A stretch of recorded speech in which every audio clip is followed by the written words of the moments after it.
함께 만드는 언론 미디어 협동조합. 여기는 국민TV. 함께 만드는 언론 미디어 협동조합. 여기는 국민TV.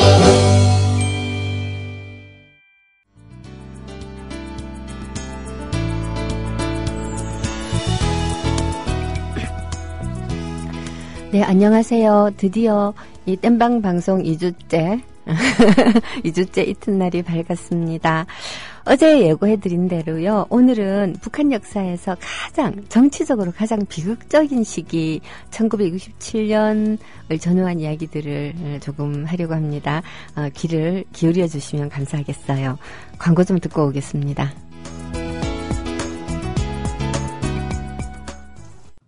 주 기자님, 지난 주말에 콘도 다녀왔는데 진짜 좋았대. 주 기자님은 콘도 회원권도 갖고 있나 봐요? 부럽다. 이번에 회원권 114 거래소에 의뢰해서 싸게 구입했다는데? 콘도 회원권은 비싸지 않아요? 회원권인데? 근데 이 콘도 회원권이라고 다 비싼 게 아닌가 봐. 회원권 114에 알아보니까 종류도 많고 다양한 상품들 엄청 많던데? 그러면 우리도 봄 여행 한번 알아볼까요? 콘도는 회원권 114에서 구입하고요.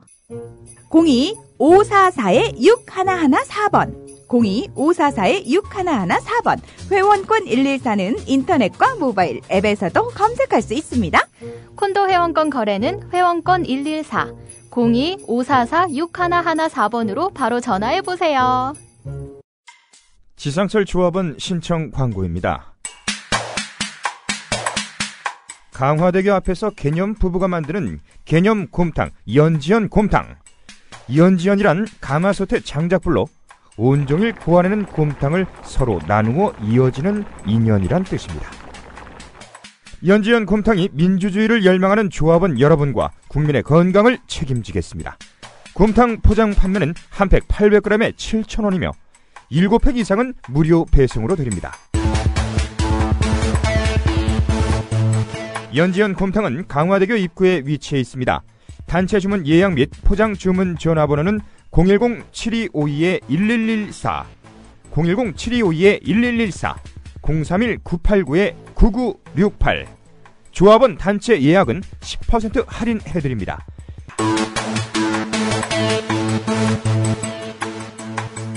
포장 판매 금액의 10%는 국민TV 후원금으로 쓰입니다. 네, 노혜경입니다. 제일 중요한 노혜경입니다를 빠뜨리고 광고로 바로 들어갔어요. 예, 오늘도 노혜경이 방송을 하고 있습니다.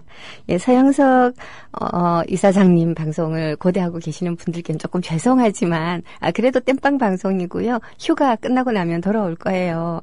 그냥 저한테 맡겨놓고 장기 휴가를 좀 정말 푹 놀고 오겠다라는 심산으로 정말 지금 하늘로, 들로, 산으로, 싸돌아다니고 있어요. 자, 오늘 제가, 지금까지 한 60년대를 건성 이렇게 훑어오고 나서 사실 이 얘기를 하고 싶은 거죠. 1967년에 북한에서는 무슨 일이 벌어졌나. 북한학을 공부하는 사람들은 북한의 역사에서 가장 비극적인 시기를 어떤 분은, 67년, 어떤 분은 94년 김일성 사망 이렇게 잡기도 합니다. 고난의 행군이 있었던 시기니까 북한으로서는 고통스러운 시기는 맞죠. 예, 근데 이 고난의 행군이라고 하는 시기는 여러 가지 요인들이 겹쳐져 있고 어떻게 보면 그 김정일이라고 하는 그 정치 통치자가 자기가 원해서 인민들한테 고난의 행군을 시킨 거는 아니거든요. 외부에서 밀어닥치는 여러 가지 요인들, 천재지변까지 포함해서요. 예, 그런 것들을 정치 지도자가 제대로 대응을 못한 거죠. 그렇게 따지면 세월호나 메르스에 제대로 대응을 못한 우리의 아몰랑 여사도 자기 탓은 아니지 않느냐고 할 수도 있겠는데, 이제 그거는 조금 달라요. 왜냐하면 이거는 이 발생하는 문제들에 대해서 우리 그 노무현 참여정부 때 이런 식의 일들이 발생을 할 때는 어떻게 대응을 하면 국민의 고통이 가장 덜하고 가장 빨리 사태가 해결된다라고 하는 위기 대응 매뉴얼이라고 하는 걸 거의 3,000개 가까이를 만들었어요. 왜 태안 그 기름 그 유출 사고가 났을 때 대통령께서 굉장히 실망하면서 이런 사태에 대비한 매뉴얼을 다 만들었는데도 왜 공무원들이 초기에 초동에 제대로 안 했느냐. 당연하죠. 정권이 바뀌기 직전이니까 일하기 싫었던 거죠. 그렇지만 정권 초기에 있었던 여러 가지 사태들, 예를 들어서 굉장히 요즘 이렇게 유명한 사스 문제라든가 신종플루 문제라든가, 신종플루는 이명박 때인가요? 그랬지 싶은데, 그때만 하더라도 공무원들이 이 사스를 막아보았던 경험으로 말미암아 신종플루도 이렇게 막으면 된다라고 하는 것이 몸에 배어 있었던 시절이고, 잘했잖아요. 잘했는데 같은 방식으로 하면 아무 문제도 없었을 것을 그냥 공무원들이 일을 안 하는 거예요. 하기 싫고. 왜냐? 우리 아몰랑 여사가요. 자기가 모르는 것은 공무원들한테 위임을 하면 돼요. 근데 그냥 아몰랑 하면서 쥐고 있대요. 자, 그러니까 정말 아몰랑이 되어버리는 거죠. 왜 이 북한 이야기를 하다가 말고 갑자기 남한으로 불똥이 튀지. 여하튼 정치적으로 정치자, 그러니까 독재자가 자기의 의지로 일으킨 국가의 변혁, 이 좀 말이 좀 어려운데, 친위 쿠데타라고 보통 얘기를 하죠. 67년 전후에서, 제가 어제 말씀드렸듯이 갑산파 숙청이라고 하는 친위 쿠데타가 일어났어요. 즉, 권력을 명실상부하게 김일성의 손에 쥐는 겁니다. 그렇게 하고 난 다음에, 72년도에는, 사회주의 헌법이라고 하는 이름을 가지고 있어요. 이게 제가, 나이가 들어가니까 뭐가 문제인가 하면 단어가 잘 생각이 안 나요. 머릿속에서 뱅글뱅글 도는데, 이 친구 엄마가, 제가 그 중학교 다닐 때 은이라고 되게 친한 친구가 있었는데, 이제 이 엄마가 우리를 부를 때는요, 맨날 아들들, 딸들 이름을 전부 다 열거를 해요. 그리고 제일 마지막에 불리는 사람이에요. 그래, 우리가 막 웃었어요. 심지어, 저기 있는 주전자 가져와라라고 말씀을 하시고 싶으시면, 혜경아, 저기, 세숫대야, 냄비, 다리미, 어쩌고저쩌고 다 얇은 끝에 거기 주전자. 그러더니 요즘 제가 딱 그래요. 너무 뭐라고 하지 마시고요. 여하튼 사회주의 헌법을 발표를 합니다. 그러면서 우리가 유신헌법을 발표하던 시기 비슷한 시기예요. 이제 그러면서 명실 공히 김일성 유일 체제로 접어드는 것이지요. 그럼 67년에서 72년 사이에 북한에서는 무슨 일이 벌어졌나? 이게 심각한 일들이 많아요. 그 중에서 문학예술의 관점에서 한 가지 예를 들자면, 이 시기에 북한은 굉장히 고립감을 느끼고 체제 위기 의식을 많이 느꼈어요. 김일성이 66년도에 현정세와 우리 당의 과업에 대하여라고 하는 어떤 이 연설을 했다라고 말씀을 드렸는데요. 거기에 보면 세계적으로 사회주의가 위기에 처한 것에 대해서 굉장한 경각심을 드러내면서 이 북한 인민들이 똘똘 뭉쳐서 사회주의를 지키는 보루가 되어야 된다라고 하는 취지의 이야기를 많이 하거든요. 자, 그렇게 하고 난 다음에 무슨 일이 발생을 하느냐? 북한 전역에 걸쳐서 부르주아지적인 사상이 조금이라도 담겨 있는 인쇄물 몽땅 없앴어요. 진짜로. 그러니까 그때까지만 하더라도 북한 사람들은 번역 소설들을 읽었다는 거죠. 심지어 미국 소설이라든가 영국 소설이라든가 프랑스 소설 이런 소위 자본주의권의 소설들도 읽었거든요.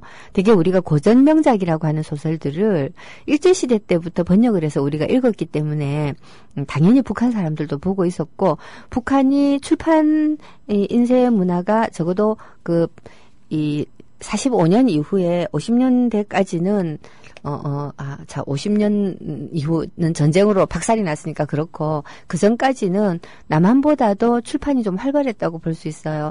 제가 이 논문 쓰면서 시집들을 북한 자료센터라고, 반포. 죄송해요. 반포에 있는 국립도서관이 있거든요. 국립도서관 6층에 북한 자료센터라고 있는데 거기는 출입 자격이 있는 사람만 들어갈 수가 있어요. 근데 저는 북한 전공자였기 때문에 출입 자격이 있어서 들어갔는데, 이제 거기에서 시집들을 쭉 찾아보다가 보니까 46년도인가 7년도인가에 파블로 네루다 시집이 어떤 다른 분 시집 하나하고 같이 이제 2인 시집으로 출판이 되었는데요. 초판은 무려 15,000부인가? 이렇게 찍고요. 또 어떤 시집이 하나 있는데 이건 초판을 20,000부인가 찍었더라고요. 1956년도에 그 작가 동맹에서 문학자 대회를 열었거든요. 그 문학자 대회를 열면서 정말 유명한 문인들이 문학자 대회에서 이제 이 발제도 하고 발표도 하잖아요. 그 원고들을 모아서 낸 책은 초판을 무려 7,000부를 찍었어요. 우리가 작가 회의를 하고 난 다음 그 세미나 결과물을 모아가지고 팜플렛을 만들면 지금 되게 많이 찍어봐야 한 200부 찍거든요. 근데 7,000부를 찍었어요. 7,000부를. 그러니까 북한이라고 하는 나라가 물론 그때는 오락물이라는 게 뭐 사실 읽을 거리라는 게 오락물 포함해서 책이 가장 중요한 것들이었기 때문에 그렇게 많이 찍었다라고 얘기할 수도 있겠지만 나름 세계적으로 아주 그 탁월하다라고 손꼽히는 작가들이 작품을 번역을 해서 그것도 15,000부씩 찍었다는 건 정말 어마어마한 거죠. 뭐 하다가 얘기가 이렇게 옆으로 샜나? 여하튼 이렇게 북한 내에는 이 번역물들도 굉장히 많았다는 얘기를 하는 거예요. 이렇게 번역물들도 많고 하다가 보면 북한 이 당국자의 입장에서 볼 때 부르주아지의 그러니까 이제 개성을 중요하게 생각을 하고 약간 퇴폐적이고 감상적이고 또는 어쨌든 자기중심적이고 이런 문학들도 굉장히 많을 거 아니에요. 처음에는 어떻게 했냐. 뭐 매직펜 같은 걸 들고서 그런 페이지를 딱 찾아갖고 박박박박 긁고 하다가 찢어내다가 나중에는 아예 책을 통째로 들고 나갔어요. 그렇게 해서 한 몇 년 지나고 나니까 북한 안에는 외국에서 출판된 책이 그냥 싹쓸이 사라지는 거예요. 저는 지금 뭐가 궁금한가 하면 소련 책을 번역한 것도 없앴을까? 중국 책을 번역한 것도 없앴을까? 이게 조금 지금 궁금한데 확인되지는 않고 있으나 여하튼 이런 그 부르주아지적인 부르주아지 문물을 조금이라도 북한 내에 소개한다고 생각되는 이 번역물들은 통째로 없앴는데 아마 소련 것들도 없애지 않았나라는 의심이 드는 대목이요.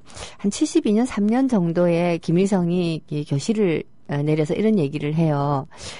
이 부르주아지 사상을 막기 위해서 부르주아지의 침투를 막기 위해서 이 여러 가지 이 인쇄물이라든가 또는 저작물 같은 것을 방어하는 것은 중요한 일이지만 그렇다고 해서 자연과학의 번역서들까지 없애는 건 무리다. 그러니까 과학은 국경이 없잖아요. 어느 나라 사람이 썼든지 간에 관계없이 1+1 더하기 1이 2다라고 하는 것에 부르주아지 사상이 특별히 있는 건 아니거든요. 근데 번역서라는 번역서는 모조리 없애다가 보니까 자연과학 책들까지 과학기술 책들까지 없애버렸다는 얘기잖아요. 김일성의 이 말은. 제가 그래가지고 그런 것들은 다시 펴내라 이런 얘기들도 하고 할 정도로 한 3, 4년에 걸쳐서 거의 분서갱류 사태가 일어난 거예요. 북한에서 이거를 분서갱류라고 부르지는 않지만 북한 연구하는 우리들은 이 시기의 이 인쇄물에 대한 이 테러, 그 사건을 북한판 분서갱류라고 불러요. 왜 분서갱류라고 부르는가 하면 책만 없앤 게 아니고 그런 사상을 가지고 있는 문학예술가들도 다 숙청되잖아요. 다 쫓겨나는 거거든요. 아주 굉장한 이 일들이 벌어졌어요. 와, 적어도 67년 이전까지의 북한은 사실 61년 이후부터는 그 김일성 우상숭배로 좀 치닫고 그 항일무장투쟁 이 역사의 중심으로 들어서고 하는 과정을 겪으면서 그래도 좀 제정신 박힌 사람들이 좀 살기 힘들어지는 나라로 점점 변해가고 있었지만 그래도 67년 이전까지의 북한은 사회주의, 그냥 우리가 알고 있는 사회주의 국가죠. 사회주의 국가였기 때문에 자기 사상이 어느 정도 그쪽에 동의가 되는 사람이라면 이렇게 이야기할 수도 있을 거예요. 남한에도 그런 사람 되게 많아요. 왜 국가와 민족을 위해서라면 개인의 자유는 조금 양보해도 된다. 없을 것 같죠. 남한에도 엄청 많아요. 국제시장 같은 영화를 보고 눈물 줄줄 흘리는 분들이 마음속에 들어가면 우리 아버지 시대에는 다 저렇게 가족을 위해서 나라를 위해서 다 저렇게 고생했잖냐. 그거 아름답다. 그게 뭐가 아름다워요, 솔직히. 저는 마음 아프죠. 그냥 마음은 아파요. 마음은 아픈데 아름답진 않아요. 개인이 정말 먹고 살 게 부족해가지고서 가족 떨어져서 사우디 가고 그 다음에 남은 나라 용병이 되고 전쟁 가서 돈 벌어와야 되고 그게 결코 아름답진 않거든요. 할 수 없이 한 거지.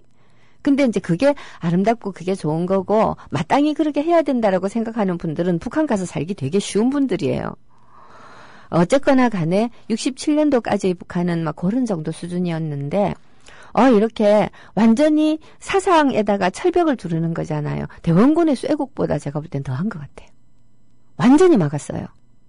더더군다나 이때 당시는 중소국경 분쟁이니 또 이 소련하고 그 스탈린 이제 격하 운동을 통해서 이 벌어진 어떤 그 간극 또 이렇게 다툼 이런 것들이 있고 하다가 보니까 자기네들과 관련된 사회주의 국가들하고도 중국하고 소련이 막히면 사실 갈 길이 없어요, 북한은. 이 우리 저 한반도라고 하는 게 반도기 때문에 바다로 가든가 아니면 이 한쪽에 붙어 있는 육지로 가든가 해야 되는데 이미 남한은 북한을 통해서 대륙으로 갈 수 없기 때문에 우린 섬이잖아요. 근데 북한도 스스로 그때 섬을 자초한 거죠. 예, 완전히 막은 거죠. 이 한 3년 이렇게 하면서 문학 예술계에서는 어떤 일이 벌어지는가 하면 작가 개인의 개성을 죽이고 공동 창작이 많이 생겨요.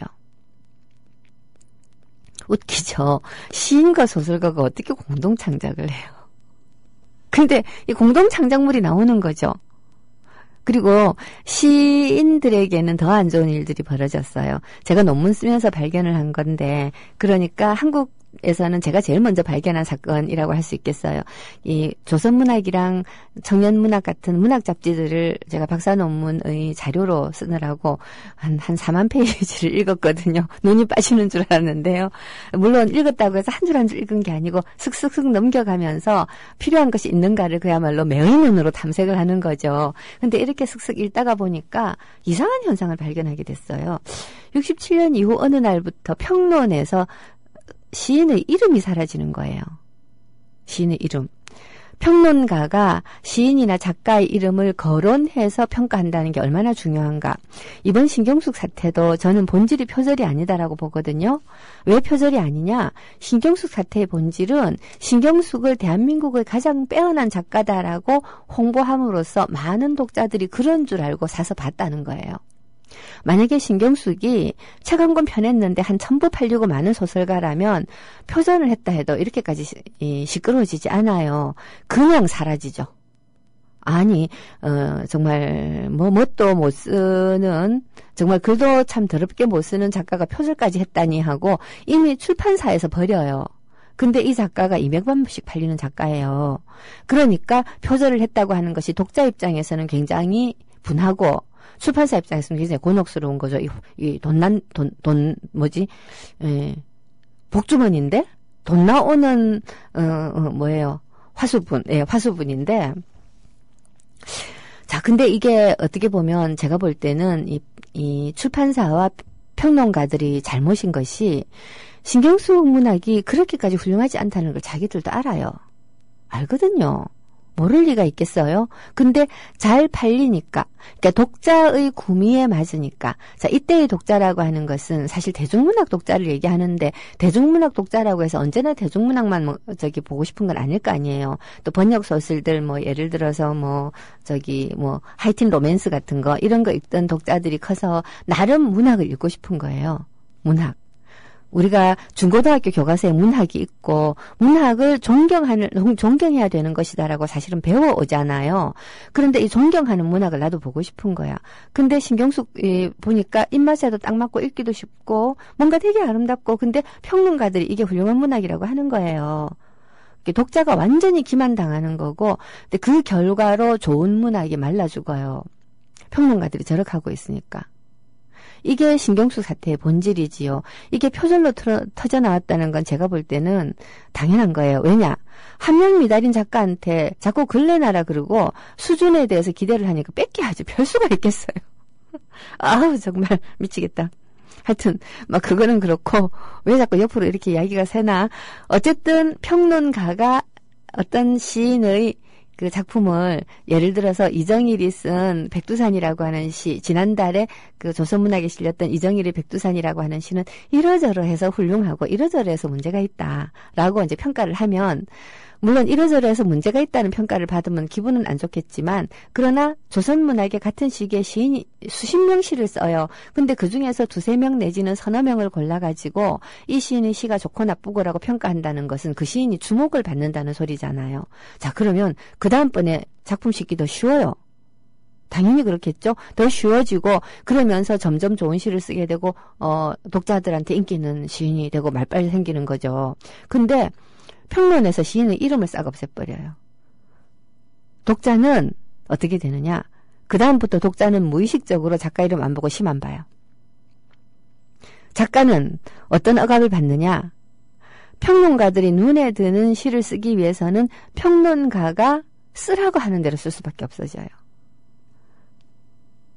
이게 평론과 작품 사이의 메커니즘이라는 거거든요. 독자들 한 사람 한 사람이 비평적 안목이 생겨가지고 작품을 보고 평가를 할 수가 있기는 사실 쉽지가 않아요. 문학평론이라고 하는 건 굉장히 공부가 많이 필요한 거고, 사실 보면 평론가가 되는 사람들이 아주 젊은 그 똑똑한 평론가들이 요새 등단을 하긴 하지만, 그래도 글 좀 쓴다 하려 그러면 나이가 한 44살씩 돼야 되고, 그러면 평균 25년 30년씩 문학 공부한 사람들이에요. 그렇게 해도 좋은 평론가가 되기 힘들거든요. 자, 이런 사람들이 작품을 선정해 주는 것을 독자는 믿을 수밖에 없죠. 독자가 그 정도의 안목을 지니려고 그러면 자기도 한 20, 30년씩 문학 따라 읽어야 되는데, 한 초등학교 때부터 소설 읽기 시작을 해가지고 한 50살 되면 눈은 좀 생겨요. 그렇지만 내가 지금 컴퓨터 프로그래머예요. 또는 내가 방송국 PD예요. 시간 없잖아요. 그러니까 평론가들이 좋은 작품이라고 하는 걸 골라 읽음으로써 자기의 문학적 안목을 계속 다듬어 가는 것. 그렇죠? 자, 사실 북한에서는 남한보다 더 안 좋은 게, 남한은 그래도 수많은 출판사가 있고 수많은 잡지가 있는데, 그래서 출판사 잡지에서 1차 거르고 평론가가 2차 거르고 한 것들이 싫으면 독자들이 출판사에서 그냥 작품 찾아갖고 읽어도 돼요. 물론 이 또한 여전히 문제는 있지만요. 그래서 요즘은 뭐 SNS 같은데 자기 작품을 바로 발표하는 사람들도 많잖아요. 자, 근데 북한은 딱 조선문학, 청년문학 이런 몇 개의 문학 잡지밖에 없고, 이 작가동맹에 소속이 되어야지만 글을 실을 수가 있고, 작가동맹에 소속되기 위한 절차도 굉장히 엄격하고, 거기에다가 평론가들이 이름도 안 밝혀요. 요런 아주 가혹한 상황, 이 가혹한 진짜 분서갱류 더하기 굉장히 심한 검열이잖아요. 이런 검열을 통해서 북한의 작가들은 차츰차츰 그야말로 김일성 찬양만이 살 길이다 로 변해가는 거죠. 여하튼 67년에서 72년도 북한 헌법이 확정되고 하는 사이에 정말 많은 일들이 발생을 했는데요. 그 중에서 제가 볼 때 가장 비참했던 것은 바로 이 분서갱류, 그리고 평론가들이 북한 문학의 검열의 전면에 나서서 이제 문인들을 이런 식으로 검열을 한 사건들. 그것 말고도 또 있어요. 혹시 여러분 불멸의 총서라고 하는 말을 들어보셨나요? 그 불멸의 총서. 예. 이 불멸의 총서라고 하는 게 그 김일성의 일대기를 소설화시킨, 다시 말해서 역사를 소설화한 그 소설들이라고 할 수 있는데요. 북한의 4.15 창작단이라고 하는 게 있습니다. 이 4.15 창작단이라는 것은 뭔가 하면, 북한에서 굉장히 소설을 잘 쓰는 소설가들을 창작단에 모아가지고 먹여주고 재워주고 월급도 많이 줘요. 그러면서 이제 김일성의 연대기 가운데서 중요한 에피소드를 뽑아가지고 소설로 만들게 하는 것입니다. 사실은 굉장히 재미난 소설들이 많아요. 읽어보면, 그냥 왜 대중소설이 대중문학의 관점에서 본다면, 묘사도 치밀하고 전개도 좋고, 이 작중 인물들도 지나치게 착하다는 단점을 제외하고는요, 되게 재밌어요. 예, 악당은 제국주의자들이지 같은 인민이 아니잖아요. 그러니까 북한 소설에서는 보면 긍정적 주인공들이 너무 등장을 하고, 이 부정적 인물들도 지나치게 악하게 잘 안 그려지는 경향이 있어요. 좀 교조적이죠. 그런 것에 대해서 좀 비판이 일어서 리얼하게 하자, 정말 리얼하게 하자라고 해갖고 약간 좀 뭐가 좀 등장을 하다가 또다시 긍정적 주인공 쪽으로 돌아가고 하는 이런 일들을 반복을 해요.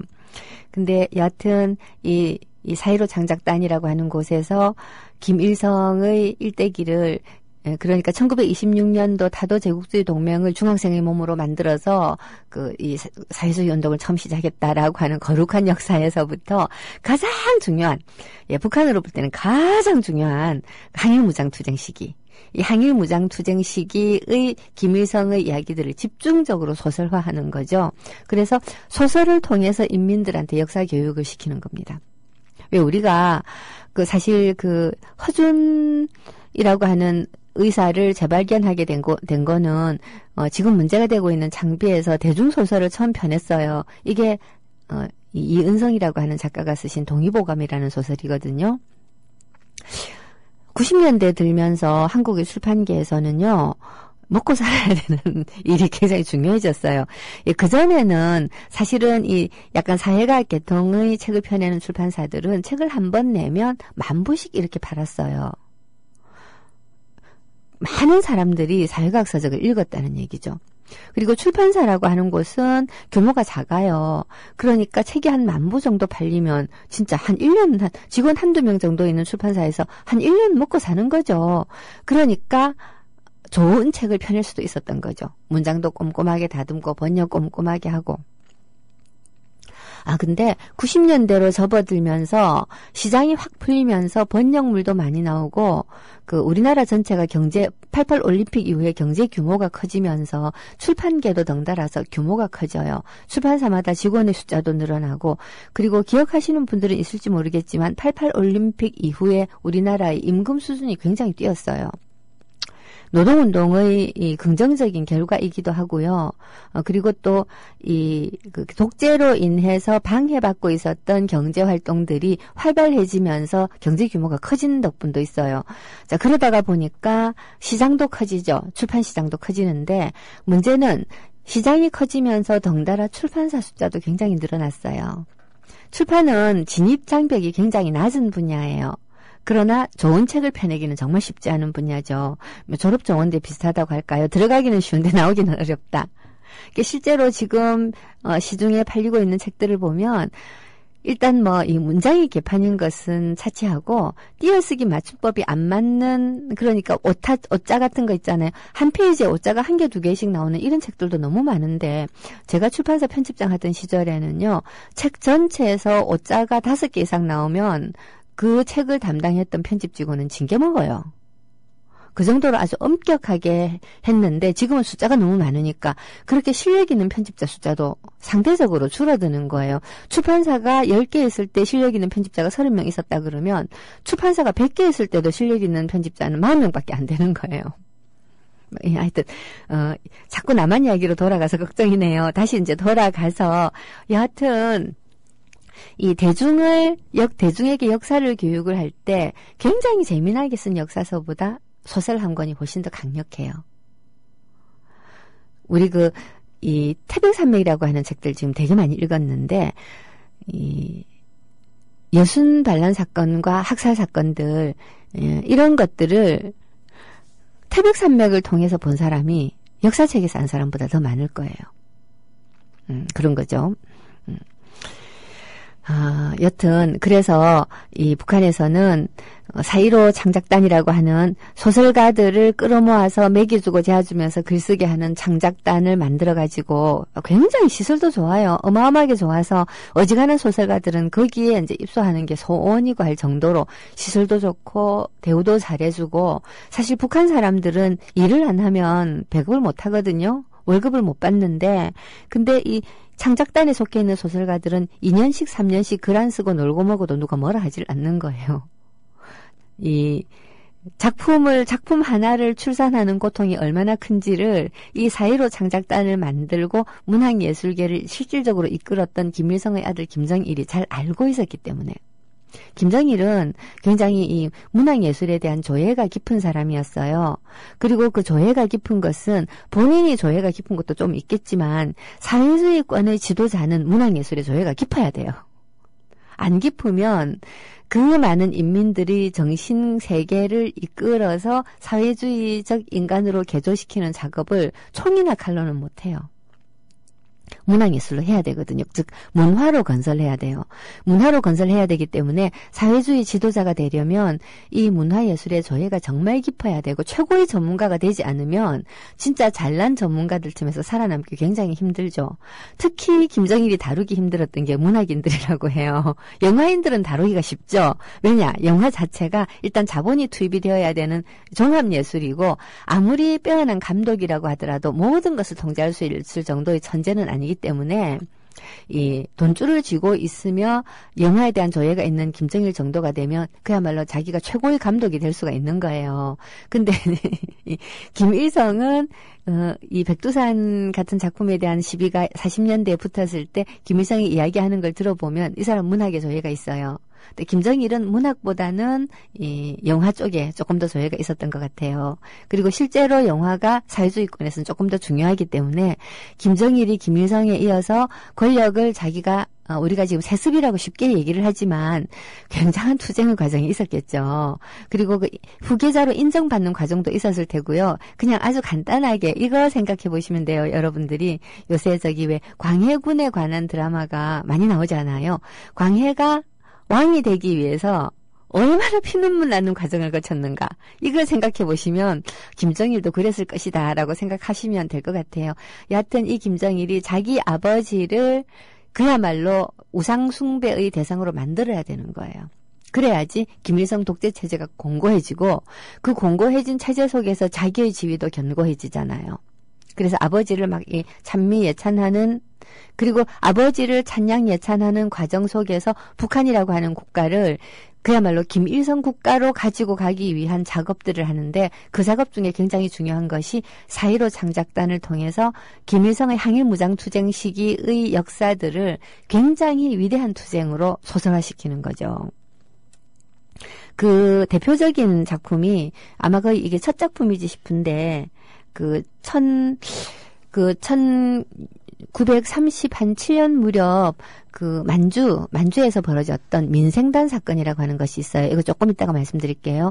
34년에서 37년 정도 사이에 벌어졌던 사건인데 이 사건과 관련된 소설인 백두산 기슭이라고 하는 게 있거든요. 백두산 기슭이 우리나라에 소개되었는지는 잘 모르겠는데 여하튼 이 백두산 기슭이라고 하는 이 소설이 저는 전공자라서 읽은 거예요. 이 민생단 사건이라고 하는 걸 다루면서 그 김일성 부대가 이 토벌을 피해가지고서는 백두산 기슭을 따라서 소련으로 이동을 하거든요. 굉장한 고난을 겪으면서 이 시기를 가리켜서 고난의 행군이라고 불렀는데요. 나중에 그 김일성 부대가 한겨울에 100일 동안을 백두산 기슭을 타고서 토벌을 피해가지고 소련으로 가는 이 과정에 부대원의 거의 한 절반 이상 3분의 2 이상이 굶어 죽고 얼어 죽고 그랬다고 그러더라고요. 그러면서 겨우겨우 이제 가는데 이때 이제 김일성이 어떻게 하는가 하면 가는 데마다 그 자기들이 근거지로 삼았던 마을들이 이 토벌을 당해가지고 전멸당하고 애들이 살아남아서 앙앙 울고 하는 그런 일들이 되게 많을 거 아니에요. 그 고아들을 몽땅 다 끌어모아가지고 자기들도 더디 가면 지금 잡혀 죽을 판국에 그 고아들을 끌어안고서는 업고 이고 지고 끌고 먹을 것도 없어서 어른은 쫓겨먹고 애들 나눠줘가고 하면서 그 애들을 다 안고서는 소련으로 넘어갔다는 거죠. 그리고 그 아이들이 커서 결국은 김일성의 친위부대가 되는 거예요. 즉 고아들이 아버지가 된 거죠. 북한은 자기들 스스로를 사회주의적 대가정이라고 부르기를 즐기는데요. 그래서 어버이 수령인 거거든요. 근데 이 어버이 수령의 이 신화 내지는 이 이미지가 어디서부터 생겨났는가 하면 바로 이 백두산 기슭을 타고 가는 고난의 행군 시기 동안 고아들을 버리지 않고 안고 갔던 이 장면에서부터 발생을 하는데 이게 실제 있었던 역사이기도 하지만 이거를 북한에서는 정말 엄청나게 재미있게 소설화시켜가지고 사람들한테 막 읽힌 거고 그 작업을 이제 김정일이 아주 치밀하게 한 거죠. 이 4.15 창작단. 근데 이제 문제는 이 4.15 창작단에 누가 썼다라고 하는 이름을 80년대가 되기 전까지는 안 밝히고 그냥 책의 제일 마지막에 대표지필 누구 이렇게 이제 이름이 나가는 거예요. 그러니까 독자들은 이게 누구 작품이다라고 우리는 지금 소설 읽을 때 신경숙 소설이다, 황석영 소설이다, 박경리 소설이다 이렇게 하고 읽거든요. 소설 제목보다는 누구가 더 중요해요. 근데 북한에서는 이제 제목으로 작품으로 읽히는 거죠. 자, 어떠세요? 시도 소설도 가장 중요한 그러니까 노래를 들을 때는 가수가 누구다라든가 또는 저 노래의 작사자나 작곡자가 누구다. 가수는 중요할지 몰라도 작사자나 작곡자가 누구다를 우리가 별로 의식하면서 안 들어요. 그러시죠, 여러분? 그리고 배우를 볼 때도 어떤 드라마 속에서 역할로 보지, 물론 많은 드라마에 출연하면 배우가 중요해지기는 하지만요. 가수나 배우가 한 사람으로서 인기를 얻는 것하고 작가가 인기를 얻는 것하고 사이에는 어떤 결정적 차이가 있냐면 가수는 그래봤자 남이 써준 가사, 남이 써준 곡을 불러요. 표현을 잘하는 기계 악기죠, 악기. 연기자도 어떻게 보면 마찬가지죠. 배우죠. 근데 시인이나 소설가는 자기의 사고, 자기의 사상, 그리고 자기의 언어, 자기의 개성 이런 것들을 가지고 작품을 만들어내기 때문에 작품이 많이 쌓이고 잘 쓰면 잘 쓸수록 그 작가한테 대한 존경심이 쌓여가게 되어 있는 거죠. 다시 신경쓰기로 돌아가서 왜 신경쓰기 문제냐? 바로 그게 문제라는 거죠. 자기 생각이 아닌 생각들을 드립다 쓰고 거기다가 실력도 없는데 남들이 막 띄워주고 해서 이름이 너무나 묵직하게 쌓였다라는 거. 여튼 북한에서는요. 예, 하여튼 여튼 북한에서는 바로 이러한 위험들 때문에 67년 이후에 유일 체계, 유일 사상 체계, 유일 지배 체계로 가기 위해서 가장 일반인들의 존경을 쉽게 끌고 갈 수 있는 시인, 소설가, 작가들의 이름을 없앴다라는 거죠. 굉장히 중요한 사건입니다. 사실 저는 개인적으로는 길게 보면 통일하는 것이 옳지만 그 통일의 단계를 정말로 그 남북 합의서 1991년 남북 합의서대로 그 단계적 통일 우선 이 사회 교류, 그 문화와 그 사회의 교류부터 시작을 해서 경제 협력을 하고 그리고 아주 오랜 뒤에 서로를 충분히 이해하고 있을 때 그리고 서로 간의 경제 격차가 많이 줄었을 때 그 제도 통일을 그때 다시 고민해야 된다라고 생각합니다.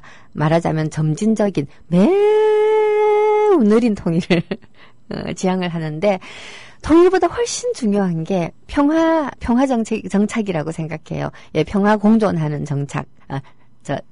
평화를 정착시키고 공존하는 정책이 중요하다고 생각을 하죠. 뭐 얘기하다 보니까 시간이 얼마 안 남아갖고 게시판으로 가야 되겠습니다. 예, 중요한 질문들이 이렇게 몇 개 있고요. 배우영님께서 김시스터즈가 부른 김치깍두기라는 곡이 있다고 하시는데 예, 저도 이 노래 알아요. 근데 북한의 김치깍두기 특이하죠.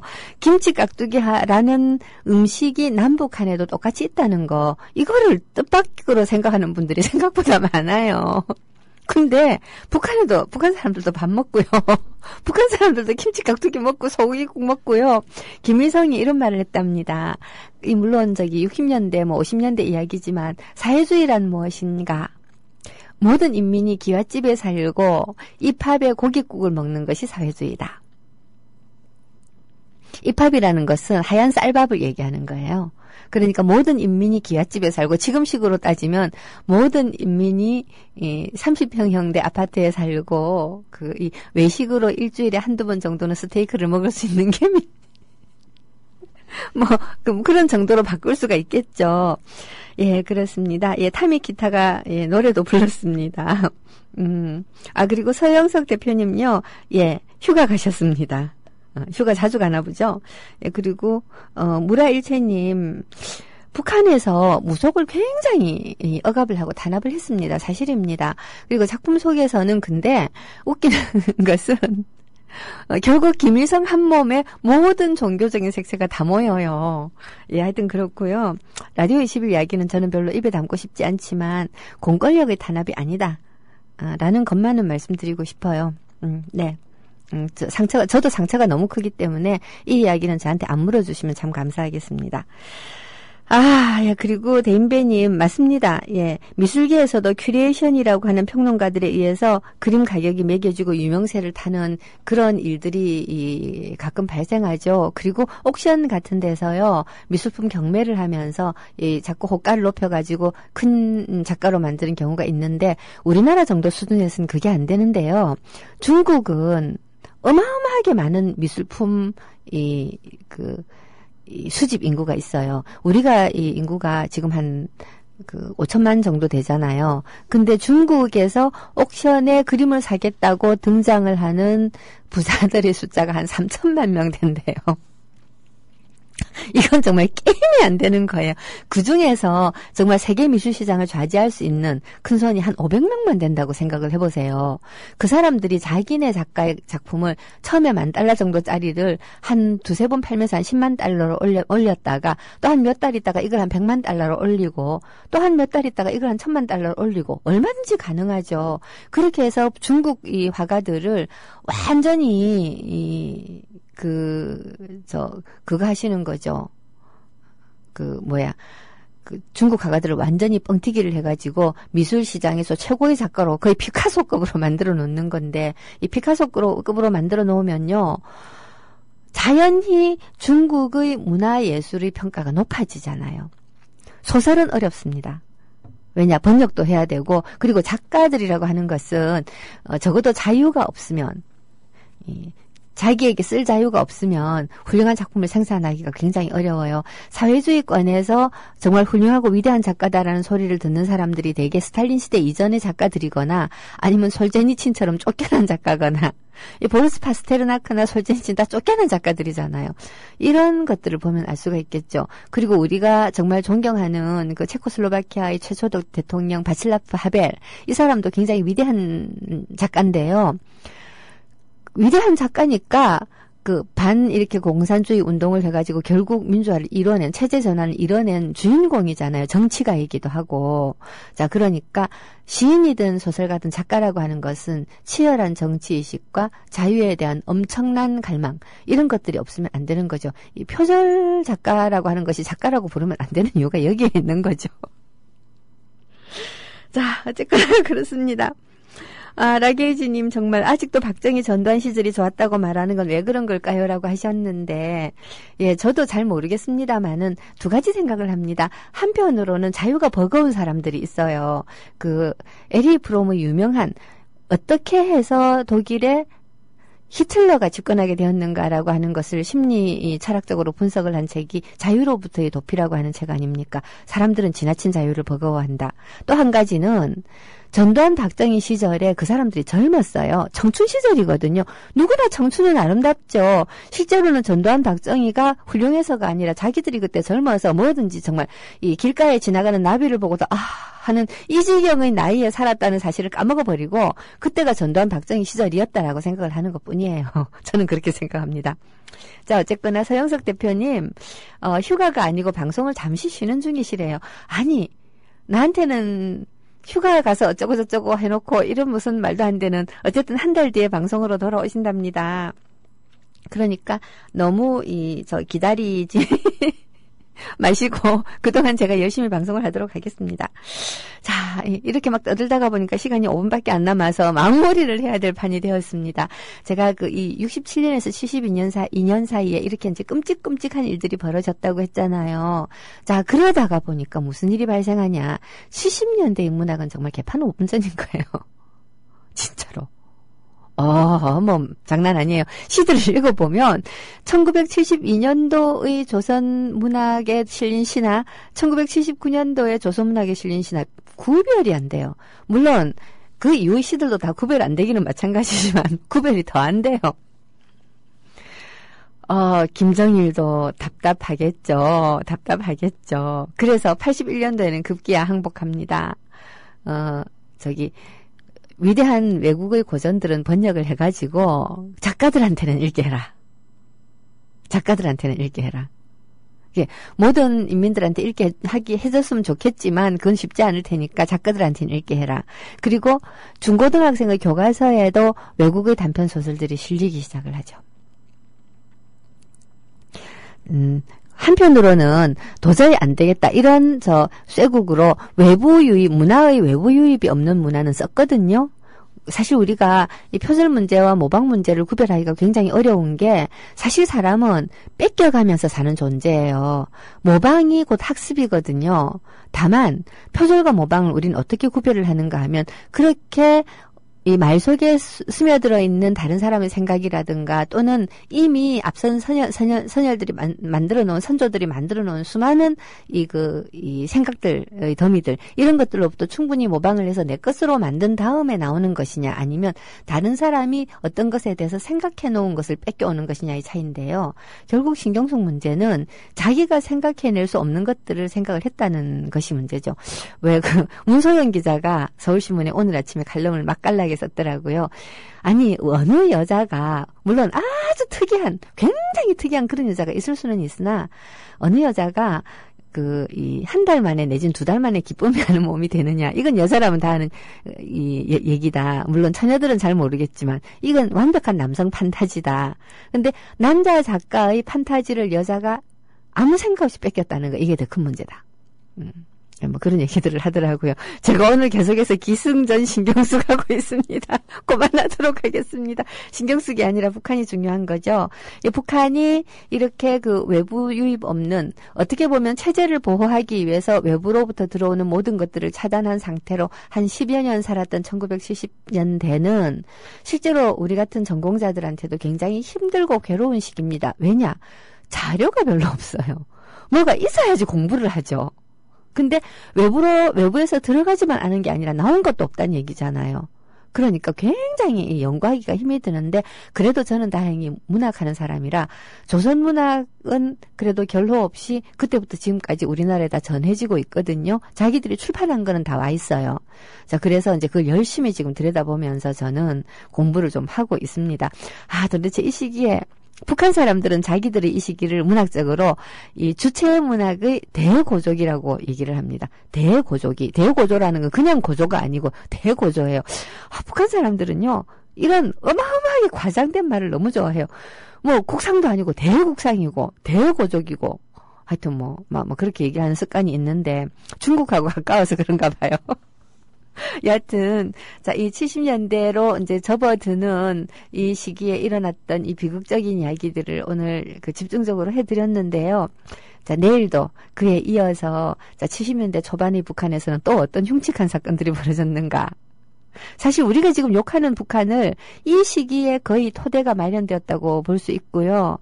그리고 이 시기에 마련된 토대가 90년도를 전후한 이 동구 사회주의권의 체제 전환에도 불구하고 어떻게 북한은 아직까지도 체제를 유지하고 있는가 하는 게 또 하나의 수수께끼죠. 그 수수께끼에 대해서도 제가 방송하고 있는 사이에 풀어드리도록 하겠습니다.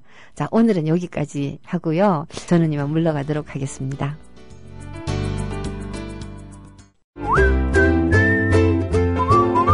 국민라디오 팟캐스트 응원하는 가장 쉬운 방법 아시나요? 다운로드하기, 별점 주기, 댓글 달기, 구독하기.